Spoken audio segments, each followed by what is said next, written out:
জয় হিন্দ, 7 নিউজে আপনাদের স্বাগত। আবার চলে এলাম লাইভে। এবার আমরা এসেছি সম্পূর্ণ অন্যরকম একটা বিষয় আপনাদের সামনে তুলে ধরতে। দীর্ঘ 1.5 বছরের করোনা সিচুয়েশনে গোটা বিশ্ব থরথর করে কাঁপছে। ওমিক্রন নিয়েও কিন্তু একটা সম্ভাবনা তৈরি হয়েছে, উদ্বেগ তৈরি হয়েছে। কিন্তু দীর্ঘ 1.5 বছর পর করোনা কিছুটা নিয়ন্ত্রণে আসায় স্বাভাবিক হচ্ছে, ধীরে ধীরে স্বাভাবিক হচ্ছে জনজীবন। খুলেছে শিক্ষাঙ্গন, ধীরে ধীরে ছন্দে ফিরছে খেলাধুলার মাঠগুলি। এর আগেও আপনারা 7 নিউজের লাইভে দেখেছেন যে ফুটবল খেলার টুর্নামেন্ট আমরা লাইভ সম্প্রচার করেছি। এবার আমরা পৌঁছে গেছি একটা হকি টুর্নামেন্টে। এই মুহূর্তে কিন্তু আপনারা দেখতে পাচ্ছেন আমার পিছনে রয়েছে খেলা চলছে, হকি খেলা। এই মুহূর্তে দাঁড়িয়ে আছি আমি পানিহাটির মহোৎসবতলা ঘাটের ঠিক উল্টো দিকে, যেখানে এই হকি টুর্নামেন্টটা অনুষ্ঠিত হচ্ছে, যেটা under 20 girls 6A side invitational hockey tournament.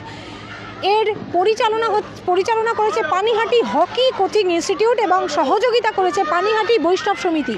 আপনারা দেখতে পাচ্ছেন যে under 20 girls 6A side invitational hockey tournament এটা পরিচালনা করেছে পানিহাটি হকি কোচিং ইনস্টিটিউট এবং সহযোগিতা করেছে পানিহাটি বৈষ্ণব সমিতি। 6 দলের এই হকি টুর্নামেন্টে গার্লস আন্ডার 20, মেয়েদের অনূর্ধ্ব 20 হকি টুর্নামেন্ট, 6 দলের হকি টুর্নামেন্টে অংশগ্রহণ করেছে Rishra club, Panihati hockey coaching institute, Bardhaman hockey club,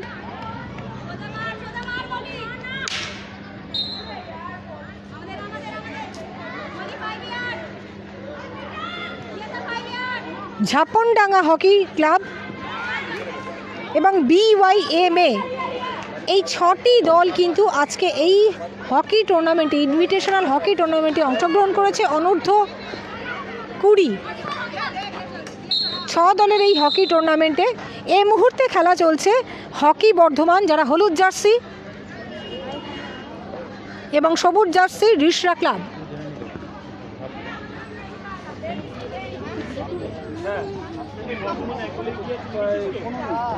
এই মুহূর্তে 15 মিনিটের বিরতি, সেই সুযোগে কিন্তু আমি কথা বলবো এই পানিহাটি হকি কোচিং ইনস্টিটিউটের কোচের সাথে।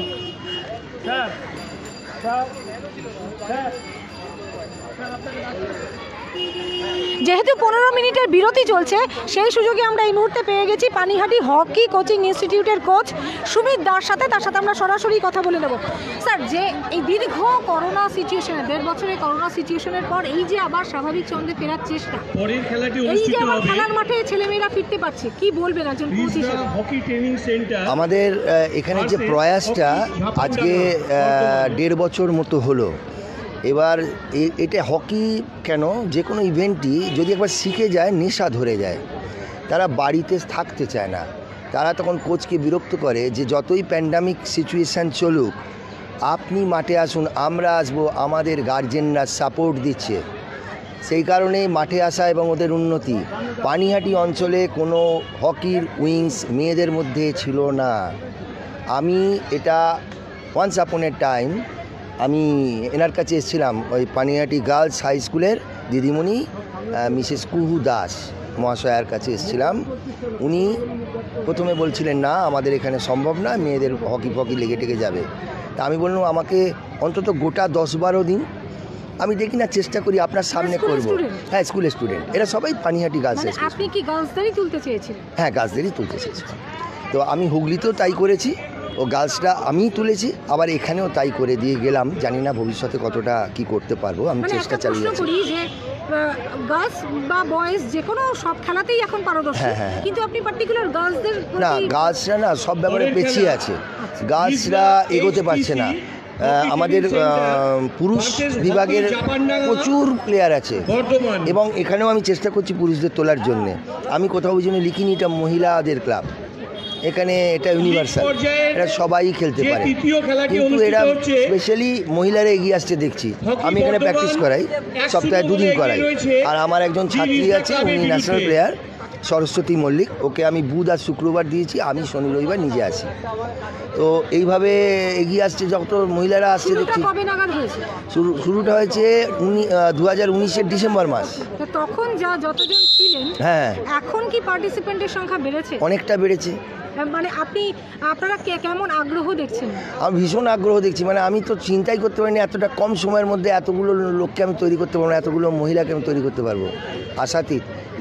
ইভেন এদের না খুবই মানে দুস্থ এরা, এদের কিটস নেই, মানে পিছিয়ে পড়া। হ্যাঁ হ্যাঁ একদম। এদেরকে হকি কিটস আমি ওখান থেকে হুগলি থেকে এনে দিয়েছি আজকের জন্যে। হ্যাঁ, বা এই যে এত ভালো গোলকিপার খেলবে, আমি তো নিজেই কোচ, নিজেই ঘাবড়ে যাচ্ছি যে আমি কি এতটা পেরেছি, না বোধহয় পারিনি, দর্শক বলছে। হ্যাঁ সরি। তো এইভাবে আমরা এগিয়ে যাচ্ছি। আপনাদের যদি একটু সহায়তা পাই, আপনারা যদি এটাকে একটু সাপোর্ট দেন, তাহলে হয়তো এরা ভবিষ্যতে। আজকে কোন দল খেলছে? আজকে 6টা দল অংশগ্রহণ করেছে। একটা হচ্ছে hockey Bardhaman, hockey Jhapandanga, Rishra hockey training centre, the Rishra club, north 24 Pargana. ও থেকে এরা Panihati hockey coaching institute, actually এটা বলাটা ঠিক নয়, জেলার নাম বলা উচিত নয়, যেহেতু পানিহাটি থেকে এরা বিলং করে। আর ওদিকে এসছে বারুইপুর BYMA।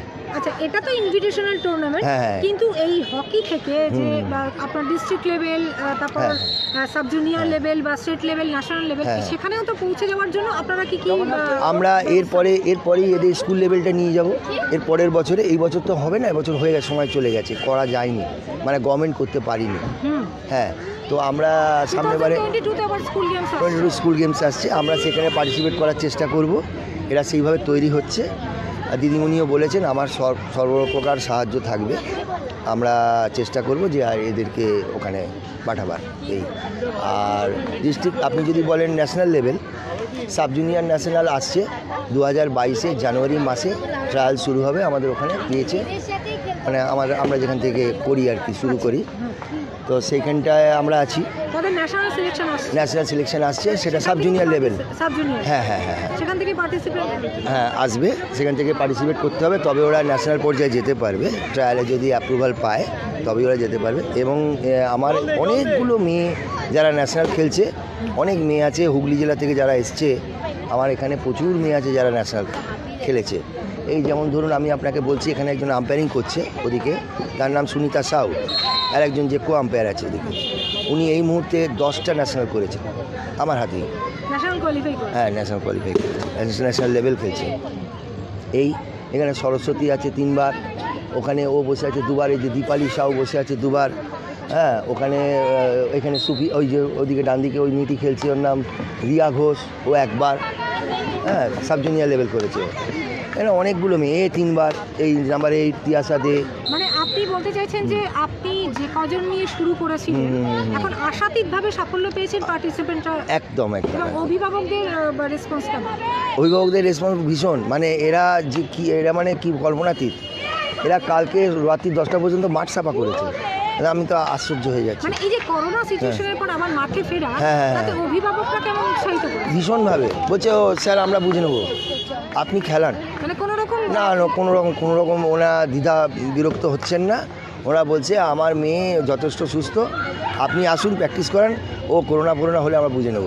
যদিও আমরা জানি যে অলিম্পিক্স বা প্যারা অলিম্পিক্সে ভারতের হকি মেয়েদের বিশেষত মেয়েদের চতুর্থতম দল, এবার 4র্থতম দল, এবং খুব ভালো সাফল্য পেয়েছে অলিম্পিক্সে, প্যারা অলিম্পিক্সে। সেক্ষেত্রে মানে আমরা জানি যে হকি একটা ভারতের খুব ভালো জায়গা করে নিয়েছে মেয়েরা এবং ছেলেরা, কিন্তু তবুও আমি জিজ্ঞেস করবো যে এই যে আপনি বলেন পিছিয়ে পড়া ছেলেমেয়েরা এগিয়ে আসছে, পিছিয়ে পড়া ঘর থেকে এগিয়ে আসছে, সেক্ষেত্রে অভিভাবকদের একটা প্রশ্ন থাকতেই পারে যে হকি খেলে তার ভবিষ্যৎটা কোথায়? হ্যাঁ, এইটা ম্যাডাম ঠিক বলেছেন আপনি। আমিও খুব দুশ্চিন্তায় আছি, কারণ আমি এতগুলো ছেলে মেয়েকে মানুষ করছি, তাদের শেষটা কোথায়? গভর্নমেন্টের কাছে আমার প্রার্থনা, আমার অনুরোধ যে তারা যেন এই ব্যাপারটা ভাবে, তারা যেন কোঠা চালু করে। অবশ্যই পশ্চিমবঙ্গ একদিন সাফল্য পাবে। এখনো পর্যন্ত যে কোনো গেমসে আমরা দেখতে পাই যে একটা স্পোর্টস কোঠা থাকে, সার্ভিসেস, আগে ছিল, রেল বা ইনকাম আগে ছিল। হকি থেকে কি সুবিধা আছে? না, হকিতে কিছু নেই ম্যাডাম, এখন পর্যন্ত কিছু নেই। রেল ছিল, রেল উঠে, রেলে আর চাকরি পাওয়া যাচ্ছে না। না, রেলেই একমাত্র মহিলা টিম ছিল, সেটাও উঠে গেছে বেঙ্গল থেকে। এটা কি আপনি বেঙ্গলের কথা বলছেন? হ্যাঁ, সারা বাংলা নিয়েই তো আমরা। তো একটা কোথাও কোনো ধরুন গভর্নমেন্ট সেক্টরে যদি কোনো কোঠা থাকে, তাহলে আমরা সেখানটা থেকেই শুরু করবার চেষ্টা করব। বেঙ্গল গভর্নমেন্টের কোনো কোনো জায়গায় কোনো স্পোর্টস কোঠায় হকি বলে কোনো জায়গা নেই। হকি অন্তর্ভুক্তি হয়নি? না, হকি নেই।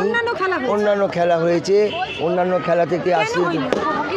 এইটা আমার মনে হচ্ছে, যতদূর আমরা এতদিনের অভিজ্ঞতা সহ আমি বলছি, আমার মনে হচ্ছে এই যে অসাফল্যতা একটা কারণ, 2 হচ্ছে অ্যাস্ট্রোটার্ফ নেই, এটাও একটা বিরাট কারণ। 3, এটা খেলাটা একটু শক্ত। আমাদের বাঙালিরা বিশেষ করে এটাকে ভয় পায়, ভাবে যে লেগে টেগে যাবে, ম্যাক্সিমাম ইনজুরি আসবে। এতৎ কারণে এরা, আমার মনে হয় অভিভাবকরা পিছিয়ে আছেন।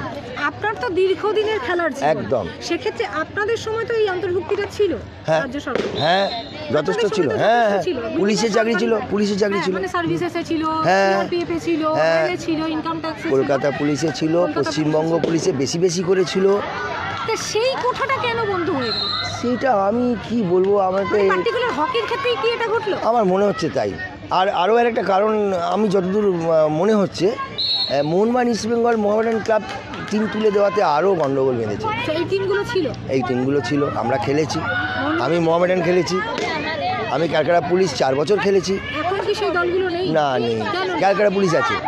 তাহলে মোহনবাগান, ইস্টবেঙ্গল বড় বড় দলগুলো কেন নেই? নেই বলতে ওরা বলছে স্পন্সর পাচ্ছি না, তারপর বলছে অ্যাস্ট্রোটার্ফ নেই। যদি ভারতীয় স্ট্যান্ডার্ড প্লেয়ার হয় তারা এখানে আসতে চাইছে না। একটা অ্যাস্ট্রোটার্ফ, তা পারমিশন, সাইয়ের একটাই অ্যাস্ট্রোটার্ফ নিয়ে টানাটানি, ওরাও পারমিশন দেয় না ঠিক মতো সময়। প্রশাসনিক একটা উদাসীনতা ভীষণভাবে হকি অবহেলিত একদম। আমি বুঝতে পারছি না কেন। আমি বিশ্বাস করুন, আমার এখানে একটি জায়গা আছে আমার হুগলি জেলায়, আমি বহুবার বলেছি যদি একটা কমপ্লেক্স করা যায়, নট অনলি ইন হকি, সেখানে ফুটবল হতে পারে, ক্রিকেট হতে পারে, হকি হতে পারে, একটাই জায়গায়, এত বড় জায়গা আছে, কিন্তু এখন পর্যন্ত কোনো তদবির নেই।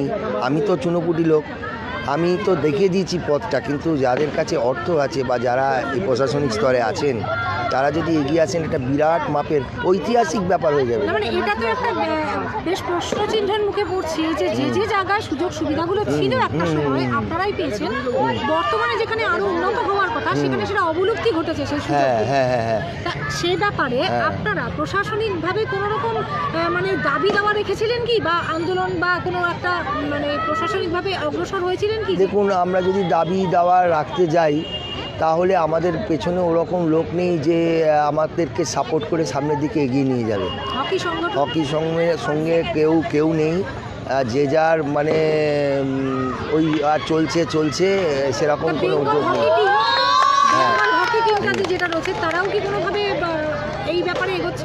বেঙ্গল হকি টিম বলতে বেঙ্গল হকি টিমে তো অনেকগুলো team, sub junior, junior, senior, এবার তারা তো বিভিন্ন জেলা থেকে এসে পার্টিসিপেট করছে, তারা তো এককভাবে কিছু করবার ক্ষমতা নেই, কারণ যদি করে তাকে বাদ দিয়ে দেওয়া হবে। হ্যাঁ, তো এককভাবে করা যায় না, এটা সংঘবদ্ধভাবে করতে হবে, ক্লাবগুলোকে করতে হবে যারা হকি খেলে, সেই অ্যারেঞ্জমেন্ট নেই। এবং স্থানীয় যারা বিধায়ক আছে সেই বিধায়কদের কাছে যাওয়া সেগুলোও নেই, সেগুলো কেউ যায় না, বলেও না। এবার কি হচ্ছে, এটা সম্মিলিত প্রচেষ্টায় একটা বড় সাফল্য আছে, তাই না? তো সেই কারণে আমার মনে হয় হকিটা বাংলা থেকে অনেকটাই মুছে যাওয়ার পথে, একদম পিছিয়ে আছি আমরা এত চেষ্টা করছি। তো স্থানীয় যারা কোচ আছি আমরা, ধরুন আমরা অনেকগুলো কোচ আছে, এরকম নদিয়ায় আছে, আমি রিসরা হুগলি জেলায় আছি, এখন আমি পানিহাটি করছি, তারপরে ধরুন সাউথ 24 পরগনা আছে, এরা এসছে, দুজন এসছে। হ্যাঁ, বিভিন্ন জেলা থেকেই কোচেরা চেষ্টা করছে যে আঞ্চলিকভাবে যাতে হকিটা আবার সাফল্যতা আসে, কিন্তু আমরা আর কত দূর করতে পারবো? আমরা তো আর বেশি দূর যেতে পারছি না, কারণ আমরা বিধায়ক পর্যন্ত যাব, সাংসদ পর্যন্ত যাব, এরপরে তো আর কিছু করার নেই। আচ্ছা দেখছি, আমরা হয়তো বললাম আচ্ছা দেখছি, এই আচ্ছা দেখছি হকির দিকে কেউ তাকায় না। আমরা খুব দুঃখিত ব্যাপারে, আমাদের মেয়েরা, ছেলেরা সবাই মনোক্ষুণ্ণ যে আমাদেরকে কেউ দেখে না, কোনো স্পন্সর নেই। আজকে দেখুন, একটা ক্রিকেট হবে, একটা পিং পং বলের ক্রিকেট রাত্রিবেলা হচ্ছে, হাজার টাকা সেখানে স্পন্সর, পিং পং বলের ক্রিকেট।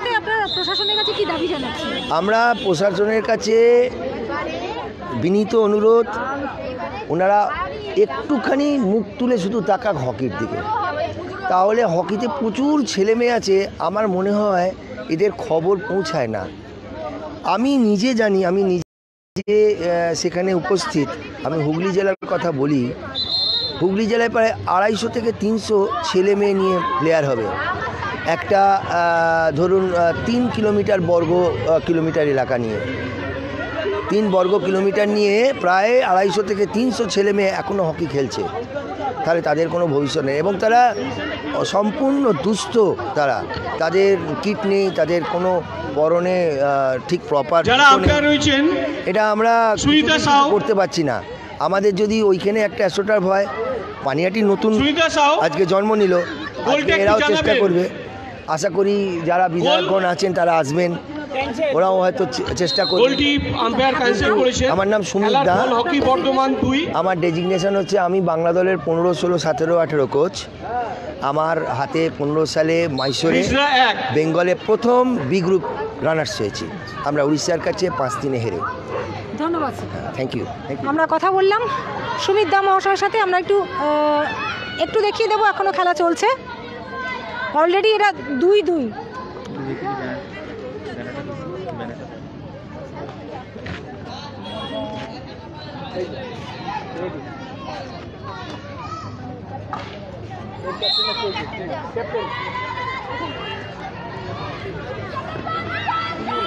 আমরা একটু কথা বলবো পানিহাটি গার্লসদের হকি দলের সাথে। ক্যাপ্টেন, কতদিন ধরে খেলছো? খেলছি 1 বছর। 4 বছর? 1 বছর। 1 বছর। আচ্ছা, কেমন লাগে? ভালো। হঠাৎ হকিতে কেন? অন্য তো অনেক খেলা আছে। না, হকি প্রথমত অন্যান্য খেলা তো সবাই খেলে, আনকমন একটা খেলা, তেমনভাবে আমাদের দিকে হয় না খেলাটা। কতদিন ধরে খেলা চালিয়ে যাবে? যতদিন পারবে। আজকে খেলা শেষ। কতজন? হকি বর্ধমান 3, 8 জন। কোন ক্লাসে পড়ো? 9। ক্যাপ্টেন হয়ে কেমন লাগছে গোটা দলকে দিতে, অধিনায়কত্ব করতে? ভালো, খুব ভালো। তোমার নাম? স্নেহা বিশ্বাস। কেমন লাগে হকি খেলতে? খুব ভালো, খুব ভালো। অন্যান্য তো অনেক খেলা আছে, হকি খেলা না, অন্যান্য খেলার থেকে হকি খেলাটা সম্পূর্ণ আলাদা। সম্পূর্ণ আলাদা বলতে এটা পুরো যেমন সব কিছুর মধ্যে সব ম্যাচ আছে, এটা পুরোটাই আলাদা। আর এটা মেয়েদের জন্য খুবই ভালো, মানে সব কিছুর থেকে পুরোটাই আলাদা। খুব সুন্দর খেলাটা, ভালো। পরিবারের লোকেরা খুব সাপোর্ট করে, পুরোপুরি সাপোর্ট করে। যতদিন বেঁচে থাকবো ততদিন খেলার ইচ্ছা। মাঠে নামার জন্য অনুরোধ জানাচ্ছি। কত টুর্নামেন্ট খেলেছো? টুর্নামেন্ট এই ফার্স্ট টুর্নামেন্ট, ডিস্ট্রিক্ট খেলেছি একবার। ডিস্ট্রিক্ট খেলেছে। আর এই যে কিট বা এই যে কিটগুলো তো মানে অনেকগুলো তো জোগাড় করতে হয়, সেগুলো? হ্যাঁ, জোগাড়। সেগুলো ব্যক্তিগতভাবেই জোগাড়? ব্যক্তিগত। আর এই যে হকি খেলতে গেলে তো চোট লাগার ভয় আছে। ওটা ম্যানেজ করে না, ওটা ম্যাটার করে না। খেলতে গেলে ওটা কাটা ছেঁড়া ওটা হতেই পারে, যে কোনো খেলাতেই। খেলতে এটাই ভালো লাগে বেশি। হ্যাঁ, সব ফুটবল, ক্রিকেট, কমন জিনিস। ফুটবল থেকে কমন জিনিস হচ্ছে হকি। আর হকিতে সব থেকে বড় কথা, হকিতে মেয়েদের প্রতিষ্ঠানটাই আলাদা। আর হকি অলিম্পিক্সে তো হকি, মেয়েদের হকি অনেক দূর পৌঁছে গেছে। হ্যাঁ, কেমন লাগছে সেটা? খুব ভালো, খুব ভালো, উৎসাহিত হচ্ছে। ওটা দেখেই আরো শেখার উৎসাহিত পেয়েছি। আমার নাম ঋতুস্মিতা দাস। কোন ক্লাসে পড়ো? 11। ধন্যবাদ। আপনারা শুনলেন এবং দেখতে পাচ্ছেন যে টেবিলে পুরস্কার রাখা আছে। বিজয়ী দল এবং রানার্স আপ তাদের জন্য ট্রফি। খেলা শেষ হলে সেমিফাইনাল, তারপর final. Under 20 girls 6 side invitational hockey tournament, যেটা পরিচালনা করছেন পানিহাটি হকি কোচিং ইনস্টিটিউট এবং সহযোগিতা করছে পানিহাটি বৈষ্ণব সংঘ। আমরা দেখালাম যে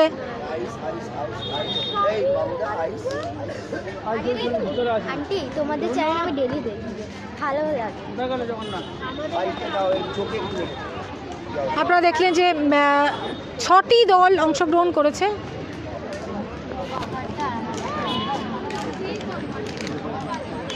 আপনারা দেখছেন বিভিন্ন দল, মানে বিভিন্ন জায়গা থেকে দলগুলি এসছে। নামটাও আপনাদের বললাম, রিষড়া থেকে, বর্ধমান থেকে।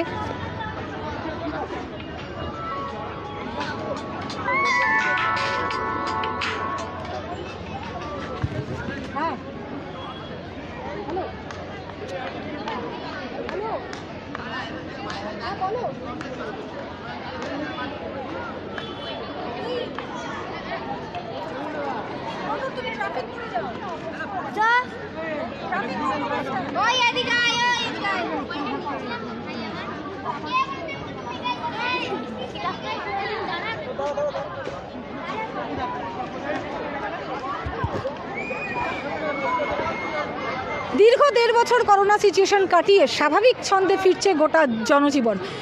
আবারও বলছি যে শিক্ষাঙ্গন খুলে গেছে ধীরে ধীরে। 9, 10, 11, 12-এর পর আস্তে আস্তে প্রাথমিক থেকে অষ্টম শ্রেণী পর্যন্ত খোলার চেষ্টা চালাচ্ছে। খেলাধুলার মাঠে ফিরছে ফুটবল, হকি, ক্রিকেট থেকে সমস্ত কিছু। আর মেয়েদের হকি, যেটা আপনারা শুনলেন যে বেঙ্গলে যদিও ধীরে ধীরে পিছিয়ে পড়ছে, যেটা আমাদের কাছে যথেষ্ট চিন্তার বিষয়। কারণ বেঙ্গল হকি যে একটা সময় অনেকটা এগিয়ে ছিল, কিন্তু প্রশাসনিক উদাসীনতার জেরে, যেমনটা কোচ অভিযোগ জানালেন, প্রশাসনিক উদাসীনতার জেরে যে সরকারি সুযোগ সুবিধাগুলো পাওয়ার কথা ছিল বা চাকরি বাকরি ভবিষ্যতে যে তাদের একটা সাফল্য পাওয়ার বা চাকরি পাওয়ার কথা ছিল, সেই সুযোগ সুবিধাগুলো থেকে বেঙ্গল বঞ্চিত হচ্ছে। কোনো রকম বেঙ্গল থেকে তারা পাচ্ছে না এমন একটা অভিযোগ থাকা সত্ত্বেও তারা দাবি জানাচ্ছেন যে প্রশাসন কিন্তু যাতে একটু হকির প্রতি, বেঙ্গল সরকার, বাংলার বেঙ্গল গভর্নমেন্ট যাতে হকির প্রতি আরেকটু নজর দেয়, তাহলে বেঙ্গলে হকির ছেলে এবং মেয়ে মিলিয়ে প্রচুর খেলোয়াড় আছে যারা কিন্তু জাতীয় থেকে আন্তর্জাতিক স্তর পর্যন্ত পৌঁছাতে পারে, এমনটাই দাবি জানালেন কোচ। শুধুমাত্র বিভিন্ন উদাসীনতার জন্য যে সুযোগ সুবিধাগুলো তারা পেত সেগুলো থেকে আজ তারা বঞ্চিত। আর আজ যে টুর্নামেন্টে আমরা উপস্থিত হয়েছি সেখানে যারা খেলছে বেশিরভাগই কিন্তু অর্থনৈতিকভাবে পিছিয়ে পড়া ঘর থেকে মেয়েরা উঠে আসা, কিন্তু তবুও খেলার প্রতি তাদের এনার্জির কমতি নেই। আপনারা শুনলেন যে পানিহাটি ক্লাবের মেয়েরা জানালো যে যত দিন বাঁচবে ততদিন হকি খেলবে। আমরা 7 Up নিউজের পক্ষ থেকে তাদের অভিনন্দন জানাই এবং এমন একটা খেলার সাথে যুক্ত হতে পেরে তারা যে আরও সাফল্যের পথে এগিয়ে যাক। এবং প্রশাসনের কাছে আমরা অবশ্যই অনুরোধ রাখব যাতে মেয়ে এবং ছেলে উভয় দলেরই হকির প্রতি প্রশাসন একটু নজর দিক। যে সমস্ত সুযোগ সুবিধা পেলে তারা আরও উৎসাহিত হবে সেই সমস্ত সুযোগ সুবিধা তাদের আবার ফিরিয়ে দেওয়া হোক। এবং আমাদের বেঙ্গল থেকে হকি অবশ্যই রাজ্য থেকে জাতীয় স্তর এবং জাতীয় থেকে আন্তর্জাতিক স্তরে পৌঁছক। কারণ আমাদের দেশের মহিলা হকি দল কিন্তু অলিম্পিক্স খুব ভালোভাবে অংশগ্রহণ করেছে এবং খুব ভালো একটা জায়গায় পৌঁছেছে। 7 Up নিউজের এরকম বিভিন্ন খবরের দিকে নজর থাকবে, আপডেট পাবেন বিভিন্ন ধরনের খবরের। এবং বিভিন্ন খবর জানতে গেলে আপনারা অবশ্যই নজর রাখুন 7 Up নিউজের পর্দায়।